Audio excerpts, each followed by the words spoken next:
बिस्मिल्लाहिर्रहमानिर्रहीम। Dear students, welcome to excellence online education. Physics class में खुशामदीद। फिजिक्स में हमारा ग्रेविटेशन चैप्टर चल रहा था। अब तक हमने इस चैप्टर में सबसे पहली चीज़ जो पढ़ी वो है Newton's law of universal gravitation, जिसके मुताबिक कायनात की हर चीज़ एक दूसरे को अट्रैक्ट कर रही होती है और जिस फोर्स के साथ अट्रैक्ट कर रही होती है उस फोर्स का फॉर्मूला होता है, ये मैं लिख देता हूँ यहाँ पर। ये है जी वो फोर्स का formula, F is equal to G m1 m2 upon r square. ठीक है, जी की वैल्यू फिक्स होती है, m1 m2 दोनों बॉडी के मास हैं और r से मुराद होता है दोनों बॉडी के दरमियान जो डिस्टेंस होता है। उसके बाद हमने इस लॉ को इस्तेमाल करते हुए फिर हमने देखा कि न्यूटन ने ये लॉ ड्राइव कैसे किया, कैसे उसको पता चला कि जी रेडियस जो है उससे इनवर्सली प्रोपोर्शनल होती है फोर्स और मास से डायरेक्टली प्रोपोर्शनल होती है।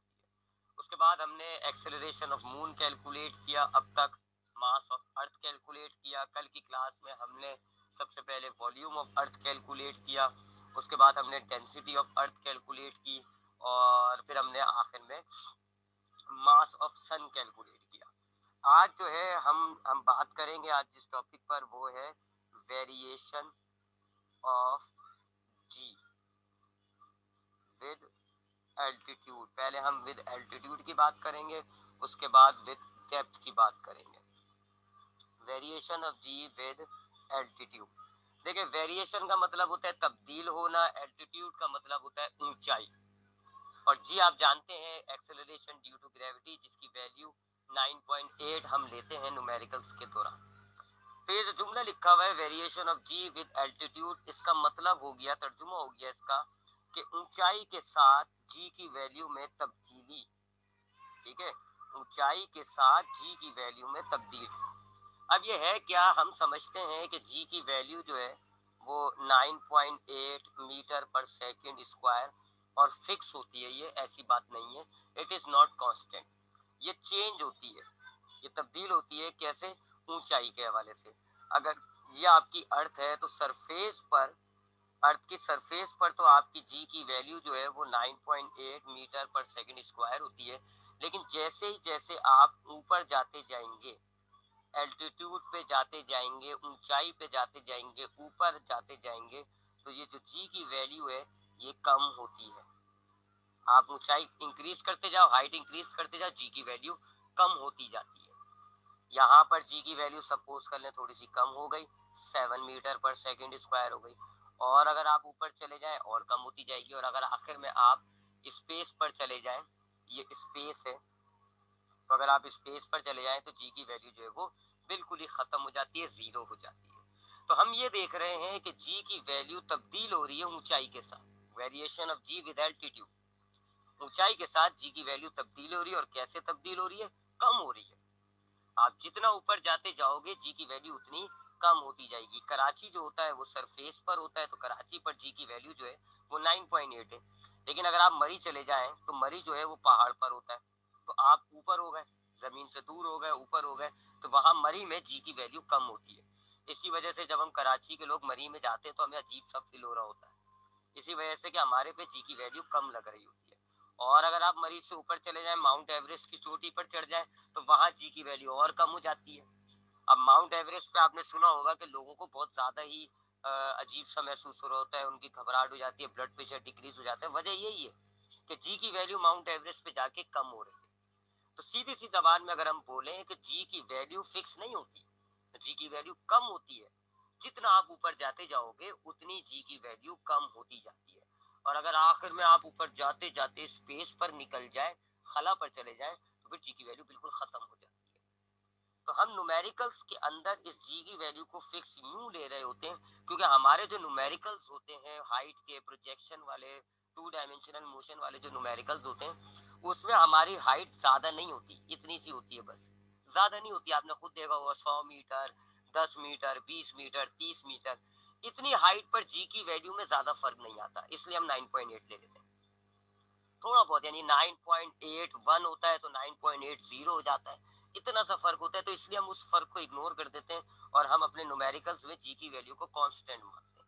लेकिन अगर आप बड़ी बड़ी ऊंचाइयों की बात करें, बड़ी बड़ी हाइट की बात करें जी, 1000 मीटर, 2000 मीटर, 3000 मीटर, तो फिर जी की वैल्यू वैल्यू में 2-3 नंबर्स का फर्क आ जाता है।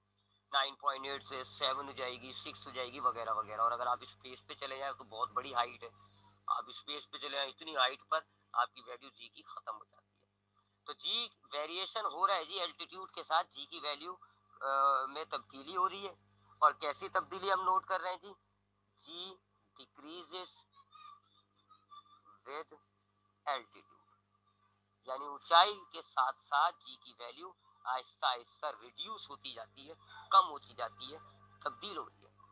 तो हम ये देख रहे हैं कि जी की वैल्यू फिक्स नहीं होती है, जी की वैल्यू कम होती है, जी की वैल्यू में तब्दीली होती है। और कैसी तब्दीली होती है, जितनी आप ऊंचाई पे जाते जाएंगे, एल्टीट्यूड बढ़ाते जाएंगे, इंक्रीज करते जाएंगे, जी की वैल्यू उतनी कम होती जाती है। और अल्टीमेटली अगर आप खला में पहुंच जाए, स्पेस में पहुंच जाए, तो जी की वैल्यू बिल्कुल खत्म हो जाती है। अब हमें इस टॉपिक के अंदर जो हमारा आज का कंसिडर टॉपिक है variation of g with altitude, हमें अपनी इस बात को बकायदा एक एक्सप्रेशन, एक इक्वेशन के जरिए साबित करना है। मुझे ये साबित करना है बकायदा एक इक्वेशन के जरिए कि वाकई में जी की वैल्यू एल्टीट्यूड के एतबार से कम होती जाएगी। मैं आपके सामने एक इक्वेशन बनाऊंगा जिससे ये साबित होगा कि अगर मैं अपनी जमीन को छोड़कर ऊपर जाता जाऊंगा, जी की वैल्यू कम होती जाएगी, यानी कि सरफेस पर जी की वैल्यू सबसे ज्यादा होगी, और आप अगर हाइट पर पहुंच जाए, ऊपर पहुंच जाए, तो जी की वैल्यू कम होगी। तो लेट्स गेट स्टार्टेड। हम इस इक्वेशन को शुरू करते हैं ड्राइव करना, देखते हैं जी कि क्या वाकई में हमारे पास एक ऐसी इक्वेशन आ जाएगी कि जिससे ये साबित होगा कि जी की वैल्यू जो है वो कम होती जाएगी। तो बस अभी फिलहाल ये बात ध्यान में रखिएगा कि जितनी आप जमीन छोड़कर ऊपर जाते जाएंगे, जी की वैल्यू कम होती जाएगी। अब हम क्या करते हैं जी, हम एक सिचुएशन ले लेते हैं, एक कंसिडरेशन कर लेते हैं जी। क्या कंसिडरेशन कर लेते हैं जी, हमने ये अर्थ ले ली, ये अर्थ है हमारे पास, ठीक है जी, ये हमने अर्थ ले ली, और ये अर्थ का हो गया जी सेंटर। और हमारे पास अर्थ की सरफेस पर, ये सरफेस पर एक ऑब्जेक्ट रखा हुआ है। अब याद रखिएगा ये सरफेस पे रखा हुआ है, तो यहाँ सरफेस पर जी की वैल्यू हम जानते हैं कितनी है, जी 9.8, ठीक है, सरफेस पर रखा हुआ है। हमारी अर्थ का जो मास है मैं उसको कंसीडर कर रहा हूँ वो ME है, जबकि इस बॉडी का जो मास है मैं कंसीडर करूंगा कि वो M है। जबकि अर्थ और इस बॉडी के दरमियान जो फासला है वो तकरीबन रेडियस ऑफ अर्थ के बराबर हो जाता है। रुक जाए जरा, इस बॉडी और सेंटर के दरमियान जो फासला है वो तकरीबन जो है वो रेडियस ऑफ अर्थ के बराबर हो जाता है, जिसको मैं कहूंगा RE। ठीक है, तो ये मैंने एक सिचुएशन ली है कि मेरे पास अर्थ है जिसका मास है ME, अर्थ की सरफेस पर एक ऑब्जेक्ट रखा हुआ है जिसका मास है M, और आपकी अर्थ और उस ऑब्जेक्ट के दरमियान जो फासला है which is almost equal to radius of earth, तो वो तकरीबन रेडियस ऑफ अर्थ के बराबर है। तो मैं कहूंगा कि मेरे उस ऑब्जेक्ट और अर्थ के दरमियान फासला है RE। अच्छा, अब according to universal gravitation law, universal gravitation law के मुताबिक ये दोनों बॉडीज जो हैं, ग्रेवी बोलते हुए लिखा नहीं जाता, हाँ, तो according to law of universal gravitation हर दो बॉडीज एक दूसरे को अट्रैक्ट कर रही होती है। यहाँ पर भी देखें दो बॉडीज हैं जी मेरे पास, एक एक जो है ये ऑब्जेक्ट है और दूसरी ये मेरी अर्थ है। तो ये दोनों बॉडीज यानी अर्थ और ये छोटा सा जो बॉल रखा हुआ है, ये दोनों एक दूसरे को अट्रैक्ट कर रही होंगी फोर्स के साथ। और वो फोर्स जो है हमें किस फॉर्मूले से मिलती है जी, F is equal to G m1 m2 upon R square. अब हम इसमें वैल्यूज डालते हैं, F is equal to G तो कांस्टेंट होता है जी, m1 से मुराद होगा पहली बॉडी का मास, तो आप वो जो बॉल रखी हुई है उसको कह लें, तो वो m है। और m2 होता है दूसरी बॉडी का मास, दूसरी बॉडी मेरे पास अर्थ है तो मैं उसका मास डाल दूंगा me, डिवाइडेड बाय r से मुराद होता है दोनों बॉडी के दरमियान डिस्टेंस, जो कि इस एग्जाम्पल में रेडियस ऑफ अर्थ है, लिहाजा मैंने r की जगह डाल दिया रेडियस ऑफ अर्थ। फॉर्मूले में स्क्वायर है तो मैंने भी स्क्वायर कर दिया। ठीक है, तो मैंने क्या कंसीडर किया, मेरे पास एक बॉडी है अर्थ और दूसरी बॉडी है ये गोल, ये जो रखी हुई है बॉल, दोनों का मास मैंने कंसीडर किया हुआ है ME और M, दोनों के दरमियान जो फासला है वो RE है। लॉ ऑफ यूनिवर्सल ग्रेविटेशन के मुताबिक अर्थ और ये जो बॉल है ये दोनों एक दूसरे को अट्रैक्ट कर रही होंगी इस फोर्स के साथ। इस फोर्स को लिया मैंने, इसमें वैल्यूज डाल दी, m1 की जगह m और m2 की जगह ये वाला मास, एक ये और एक ये, और दोनों के दरमियान रेडियस ऑफ अर्थ फासला है, तो मैंने आर ई डाल दिया। ठीक, अब हम जानते हैं कि ये जो फोर्स होती है ऑब्जेक्ट, ये जो ऑब्जेक्ट है इस पर जो अर्थ फोर्स लगा रही है उस फोर्स को एज वी नो दैट, ये हम जानते हैं कि अर्थ जो ऑब्जेक्ट पर, अर्थ जो है आपकी ये जो दुनिया है, ये अपनी सरफेस पर मौजूद अगर एक बॉल रखी हुई है तो उस पर जो फोर्स लगा रही होती है उसको आप वेट भी कहते हो। ठीक है, फोर्स को जो है आप वेट भी कहते हो, और वेट का फॉर्मूला होता है एम जी। तो ये जो फोर्स अर्थ लगा रही है ये एम जी के बराबर भी है, लिहाजा इस एफ की जगह आप एम जी डाल दें। पुट इन इक्वेशन 1, ये इक्वेशन 1 है, इस इक्वेशन में एफ की जगह आप एम जी डाल दें, क्योंकि ये जो फोर्स है ये वेट भी हो गई, आप जानते हैं फोर्स भी तो वेट होती है, और वेट का फॉर्मूला होता है एम जी, तो इस एफ की जगह मैं डाल दूंगा एम जी। अब हो गया मेरे पास m g is equal to capital G M M E upon are e square. ठीक है जी, आगे बढ़ते हैं। अब देखें जी, एम से एम कैंसिल हो गया, फॉर्मूला आपके पास क्या बच गया जी, g capital G M E upon are e square. यहाँ तक का जो सिचुएशन है ये हमने मास ऑफ अर्थ में भी बिल्कुल सेम किया, जो हमने मास ऑफ अर्थ कैलकुलेट किया था उसमें भी हमने यही सब कुछ किया था कि अर्थ लिया, अर्थ की सरफेस पे बॉडी ली, दोनों को अलग अलग ऑब्जेक्ट माना, दोनों के दरमियान डिस्टेंस आर ई है, लॉ ऑफ यूनिवर्सल ग्रेविटेशन लगाया, इक्वेशन 1 आ गई हमारे पास, ये वाली इक्वेशन, ये वाली इक्वेशन। फिर हमने क्या करा, हमने कहा जी कि ये जो फोर्स है ये वेट भी कहलाती है, और वेट का फॉर्मूला होता है एम जी, लिहाजा इस फोर्स की जगह हमने एम जी डाल दिया, एम से एम काट के ये किया था। उसके बाद मास ऑफ अर्थ के अंदर हम क्या करते हैं, एम ई को रहने देते हैं, ये जी उधर जाता है डिवाइड हो जाता है, आर ई डिवाइड हो उधर जाके मल्टीप्लाई हो जाता है, फिर हम वैल्यूज डालते हैं मास ऑफ अर्थ आ जाते हैं। लेकिन यहाँ हमने ये नहीं करना, यहाँ हमने कहा जी कि ये जो है हमारी इक्वेशन 1 तो हमने ऊपर करी हुई है, तो ये हो गई हमारी इक्वेशन 2। चले जी, अब हम एक और कंसिडरेशन करते हैं, जहाँ तो हमने इक्वेशन 2 बना ली, अब हम एक और सिचुएशन कंसीडर करेंगे जी। क्या सिचुएशन कंसीडर करेंगे, हमने ये अर्थ ले ली, दोबारा वही अर्थ ले ली हमने। ठीक है जी, ये इसका सेंटर हो गया, ये हमारे पास अर्थ का मास है एम ई। अब हमने क्या करा, वो जो ऑब्जेक्ट सरफेस पे रखा हुआ था उसको मैं थोड़ी ऊंचाई पर ले गया, अब यहाँ पर पहुंचा दिया मैंने। ठीक है, मैंने ऑब्जेक्ट को क्या किया, थोड़ा सा ऊंचाई पे ले गया, तो अब ये जो सरफेस से इसको जो मैंने ऊंचाई पे लेके गया हूँ, लेट्स से कि ये है हाइट, और अर्थ से सेंटर तक का फासला हमारे पता है हमें जी कितना होता है, आर ई। ये कितना है, आर ई। पहले मेरे पास ऑब्जेक्ट कहाँ रखा हुआ था, पहले मेरे पास पहली सिचुएशन में मेरे पास ऑब्जेक्ट यहाँ रखा हुआ था, और बॉडी और अर्थ के दरमियान फासला जो है वो आर ई था। लेकिन अब मैंने क्या किया, मैंने इस ऑब्जेक्ट को उठा के एक हाइट पर ले गया, इस पॉइंट पर ले गया, मैंने सरफेस से कितना डिस्टेंस तय किया, एच। अब आप देखें दोनों बॉडीज के दरमियान डिस्टेंस कितना हो गया, आर ई प्लस एच। दोनों बॉडीज के दरमियान जो डिस्टेंस है वो अब कितना हो रहा है, आर ई प्लस एच। ठीक है, तो मैं अब क्या करता हूँ, मैंने उस बॉडी को उठाया और एक हाइट पर ले गया, एक ऊंचाई पर ले गया, और अब अर्थ और उस दूसरी बॉडी के दरमियान जो फासला है वो अब बढ़कर कितना हो गया, आर ई प्लस एच। अब हम इस पॉइंट पर जी की वैल्यू निकालते क्या होगी, तो हम यही वाला फॉर्मूला लेते हैं, ये तो जी का फॉर्मूला है ना, हम यही वाला फॉर्मूला लेते हैं और इस पॉइंट पर हम कहते हैं कि जी इस पॉइंट पर जी की वैल्यू होगी जी बार। तो हमने जी बार के फॉर्मूला बनाना है, जी बार इज इक्वल टू, देखें ये जी तो कांस्टेंट होता है, इसको तो आप ऐसे ही रखें।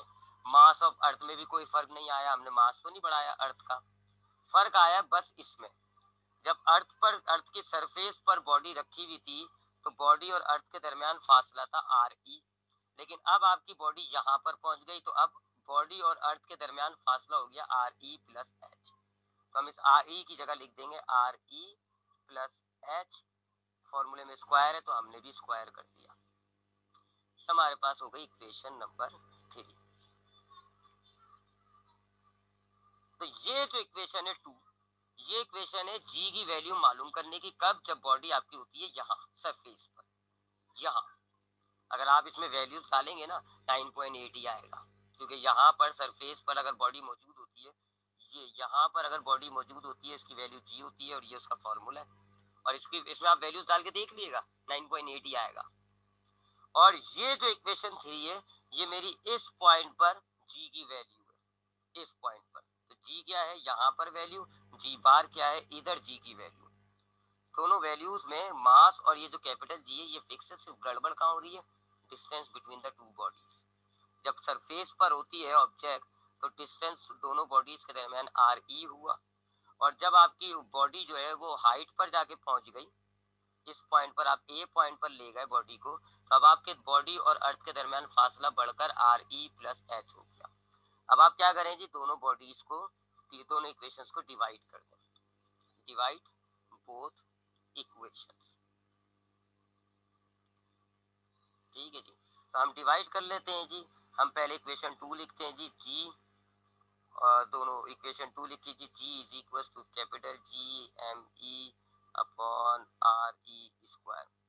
अब मैं लेफ्ट साइड को लेफ्ट साइड से डिवाइड कर देता हूँ, तो ये हो जाएगा जी बार, इधर मैं डिवाइड के सिंबल को ऐसे लिख देता हूँ, G M E upon R E plus H whole square.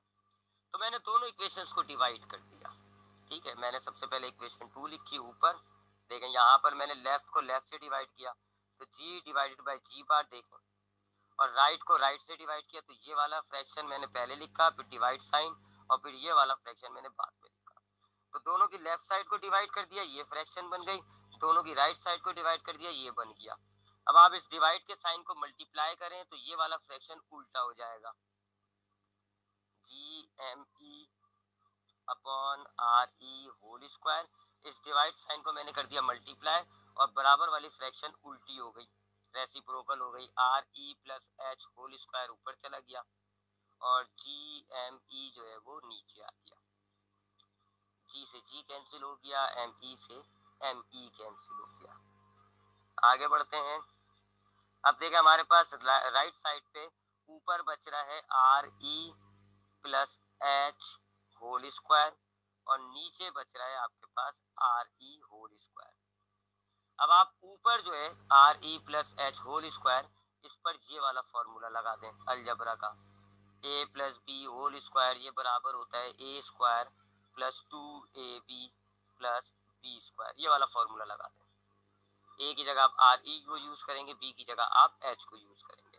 तो हम ऊपर वाली ब्रैकेट को फॉर्मूले की मदद से खोल देते हैं, ये हो जाएगा ये are e square plus 2REH plus H square. ठीक है, देख लें फॉर्मूला आपको याद होगा, आता होगा लगाना, ये ए है ये बी है, तो ये हो गया ए प्लस बी होल स्क्वायर, ये बराबर होता है देखें ए स्क्वायर प्लस 2 ये ए ये बी प्लस बी स्क्वायर। नीचे आपके पास जो है वो आर ई होल स्क्वायर।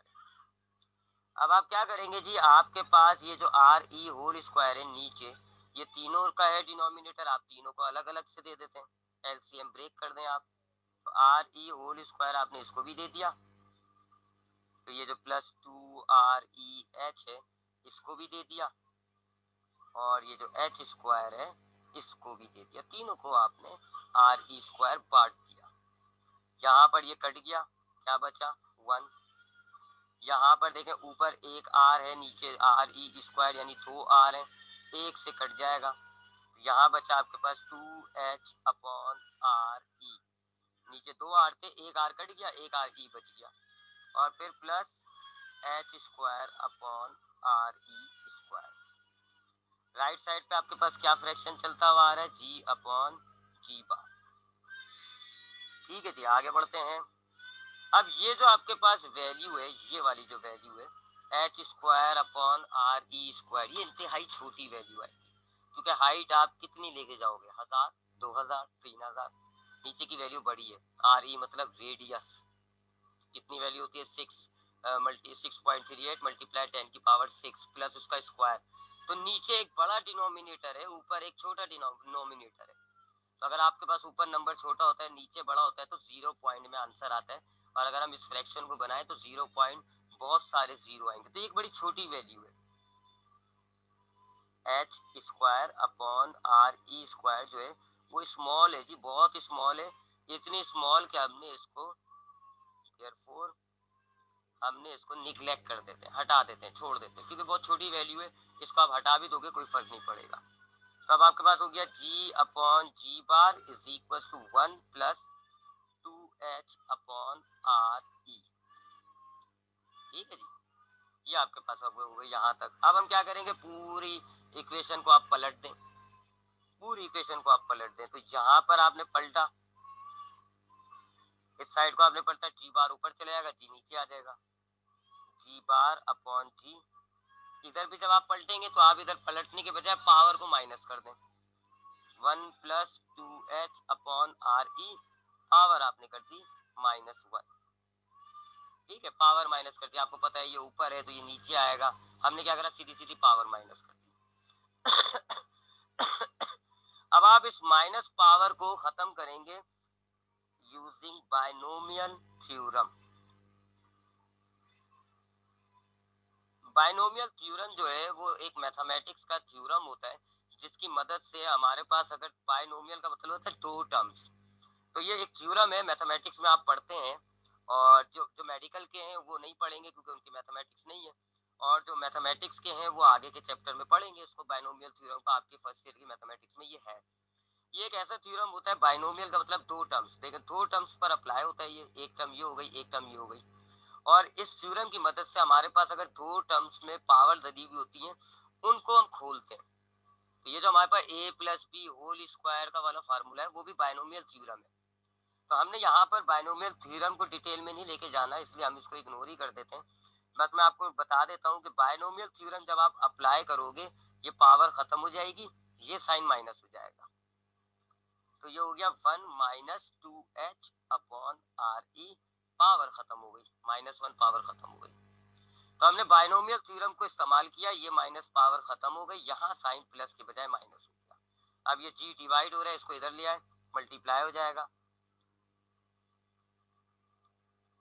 यहाँ बचा आपके पास जी बार, इधर ये जी जो है वो आपका 1 minus 2h upon R E से मल्टीप्लाई हो गया। अब आप मल्टीप्लाई करें जी, जी बार इज इक्वल टू, जी को 1 से मल्टीप्लाई करें, जी माइनस, और अब जी को 2h अपॉन आर ई से मल्टीप्लाई करें तो ये हो जाएगा 2gh अपॉन आर ई। ठीक है जी, अब आप देखें जी, अब आप इस इक्वेशन को जरा स्टडी करें। जी बार क्या था, जी बार आपने जो ऑब्जेक्ट को ए हाइट पर पहुंचाया था ना, ए पॉइंट पर पहुंचाया था जो बहुत ऊपर था, ये आपकी अर्थ है जी, आपने बॉडी को यहाँ पहुंचा दिया था, मास को आपने यहाँ पहुंचा दिया था ए पॉइंट पर, तो इस पॉइंट पर जी की वैल्यू है जी बार, और ये जी क्या है, सरफेस पर जी की वैल्यू। अब देखें जी की वैल्यू आपकी सरफेस पर जो है, आपकी जी बार जो है जी की वैल्यू से कम हो रही है, माइनस, यानी अगर आपकी ये जो ए पॉइंट पर जी की वैल्यू है, सरफेस की जो जी की वैल्यू है उसमें से आप माइनस करेंगे ये जो भी नंबर होगा। अब ये जो भी नंबर होगा, 0 पॉइंट कुछ भी होगा, 0 पॉइंट समथिंग, आप इसको जब 9.8 में से माइनस करेंगे, ये जी की वैल्यू कम हो जाएगी। ऑब्वियस बात है, इस इक्वेशन से आपको यही साबित हो रहा है कि जी बार जो है वो बराबर नहीं है जी के, बल्कि कम हो रहा है g by the factor 2gh upon are e. अगर सरफेस पर सपोज करो आपकी वैल्यू जी की है 9.8, माइनस करें, ये फ्रैक्शन आपका बनता है 0.01, तो अब आपकी जी की वैल्यू कम हो गई ना उस ए पॉइंट पर। तो दिस इक्वेशन शोज दैट कि एल्टीट्यूड पर जाकर, ए पॉइंट पर जाकर आपकी जी की वैल्यू डिक्रीज हो गई, आप जितना ऊपर जा रहे हैं जी की वैल्यू रिड्यूस हो रही है। तो इस इक्वेशन से हमारी वो जो बात हमने साबित की, जो हमने बात की थी कि जी की वैल्यू जितना आप ऊपर जाते जाते हैं उतनी रिड्यूस होती जाती है, तो ये बात हमारी साबित हो गई। तो ये हमने एक इक्वेशन ड्राइव करनी थी, हमने एक इक्वेशन ड्राइव कर ली। मुश्किल जरूर है क्योंकि बड़ी है, सीधी सी बात है, बड़ी चीज होती है तो मुश्किल होती है। तो जरा मैं उसको दोबारा रिपीट कर लेता हूँ, फिर मैं आपसे इसके हवाले से सवालात लूंगा। जरा देख लें, काफी बड़ी हो गई, देखें बहुत बड़ी है, मैं मजबूर हूँ इसमें, मैं क्या कर सकता हूँ, देखें इतनी बड़ी है। तब थोड़ा सा इसको रिवाइज कर लेते हैं, एक नजर देख लेते हैं दोबारा। हमने करना क्या है, मैंने आपको एक बात बताई है कि अगर आपकी सरफेस पर बॉडी मौजूद होती है तो जी की वैल्यू है 9.8, और अगर आप उसको ऊपर ले जाते हैं, ए पॉइंट पर ले जाते हैं, तो जी की वैल्यू कम हो जाती है। हमने एक इक्वेशन बनानी है जिससे ये बात साबित हो। तो हमने सबसे पहले क्या करा जी, अर्थली और अर्थ की सरफेस पर एक बॉडी रखती है। अब इस सरफेस पर जो जी की वैल्यू होती है हम उसको जी कहते हैं और वो 9.8 होती है। अब हमारे पास ये जो बॉडी है इसका मास है m और अर्थ का मास है me। दोनों बॉडीज के दरमियान जो अभी फासला है वो रेडियस ऑफ अर्थ है। हमने लॉ ऑफ यूनिवर्सल ग्रेविटेशन लगाया, फोर्स ये होती है, इसमें वैल्यूज डाली, ये आ रही है इक्वेशन हमारे पास 1। फिर हमने इस फोर्स की जगह वेट का फॉर्मूला डाल दिया mg और अब आपके पास ये इक्वेशन बन गई mg is equal to G M M E upon R square. अब आपने क्या किया जी, आपने m से m को काट दिया, ये फॉर्मूला आ गया g मालूम करने का। ये जो g होता है ना 9.8, इसको मालूम करने का ये हमने फॉर्मूला बना लिया। अब ये जो g की वैल्यू है ये है सरफेस पर जो अभी मैंने कंसीडर किया ना उस पर। अब हम क्या करते हैं, हमने थोड़ा सा जो है बॉडी को सरफेस से उठा के ऊपर ले गए इधर ए पॉइंट पर। अब ए पॉइंट पर जो जी की वैल्यू है उसको मैं शो करूंगा जी बार से। और अब आप देखें बॉडी और अर्थ के सेंटर के दरमियान फासला जो है वो हो गया आर ई प्लस एच। तब हम ए पॉइंट पर जी की वैल्यू निकालते हैं, यही जी की वैल्यू का फॉर्मूला लिया जी बार, ये और ये तो कांस्टेंट होते हैं कैपिटल जी और एम ई। फर्क आ रहा है जी सिर्फ distance between the two bodies, तो आर ई की बजाय मैंने डाल दिया आर ई प्लस एच। तो ये क्या है, ये क्या है, सरफेस पर एट सरफेस पर जी की वैल्यू, और ये क्या है एट ए पॉइंट पर जी की वैल्यू। ठीक, यहाँ तक बात समझ में आ गई होगी आई होप। अब हमने क्या करा, इन दोनों इक्वेशंस को डिवाइड कर दिया। पहले मैंने ये वाली इक्वेशन रखी, उसके बाद मैंने ये वाली इक्वेशन रखी, तो लेफ्ट साइड पे हो गया जी अपॉन जी बार, देख लें जी अपॉन जी बार, एक मिनट पॉइंट, हाँ जी अपॉन जी बार देखें। और राइट साइड पे पहले मुझे ये रखना है डिवाइडेड बाय फिर ये, तो मैंने देखा आपने इक्वेशन 1 का G M E upon R square रखा डिवाइडेड बाय, और फिर ये इक्वेशन 2 का G M E upon R E plus H whole square. इस डिवाइड को मल्टीप्लाई किया तो ये फ्रैक्शन उलट हो गई, आपने जी और एम ई काट दिया, ऊपर आपके पास बचा आर ई प्लस एच होल स्क्वायर, नीचे आपके पास बचा आर ई स्क्वायर। अब इस ब्रैकेट को आपने इस फॉर्मूले की मदद से खोल दिया, आपके पास अब ऊपर क्या हो गया are e square plus 2 R E H plus H square.